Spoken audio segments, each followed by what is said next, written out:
voninahitra ho an'Andriamanitra any amin'ny avo indrindra ary fiadanana ho an'ny olona ety ambonin'ny tany fa nanehoany ny hatsaram-pony.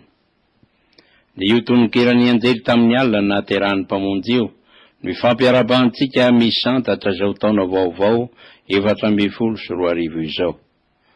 Mba ho taona hanomezantsika voninahitra sy haja n'Andriamanitra marina tokoa ity taona ity ary ho taona ny fiadanana ho antsika olombelona tsy hakanavaka, indrindra ho antsika mianakavy miaramonina eto amin'ity tany mamitsika ity.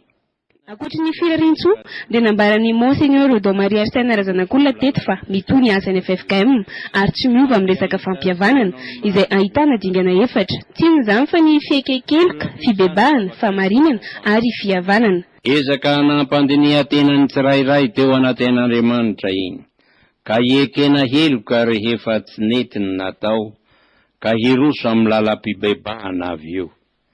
Ary ahita sy hanao ny marina ny olona rehefa tahaka an'izay.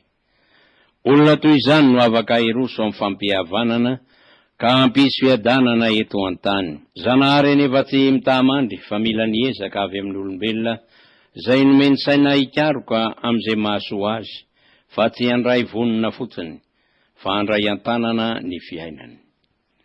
Niezaka nanao izany isika teto Madagasikara rehefa niangavian'ny maro ny FFKM handray andraikitra ary tonga tamin'ny fiaraha-midinika ny samy malagasy teny amin'ny CCI vaty dia ty mba naman'izay mihenitra, izany hoe vonona mandrakariva isika hanohy ny ezaka fampihavanana. Mitaky faharetana izany satria tsy entina ankamehana ny fiainana ka atao zara fa vita, fa leo kosa miadako reniny toy izay mitsatsaingiko vahantony. Ny lafi-piainana rehetra ihany koa no ilaina vahavahana mba hananana fiainana mihavana. Izany indrindra no anentanana antsika mianakavy haharitra miambina sy mivavaka, koa lao hery ry havana, fa mbola lavitra ny lalakombana.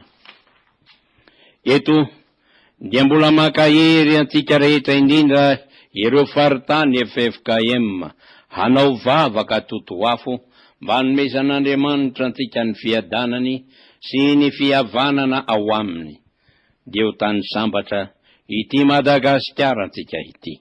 Anisan'ny zava-baovao amin'ity taona 2024 ity izay iandrasan'ny rehetra ny voka-pifidianana ho iantrany ny arsevekan'Antananarivo.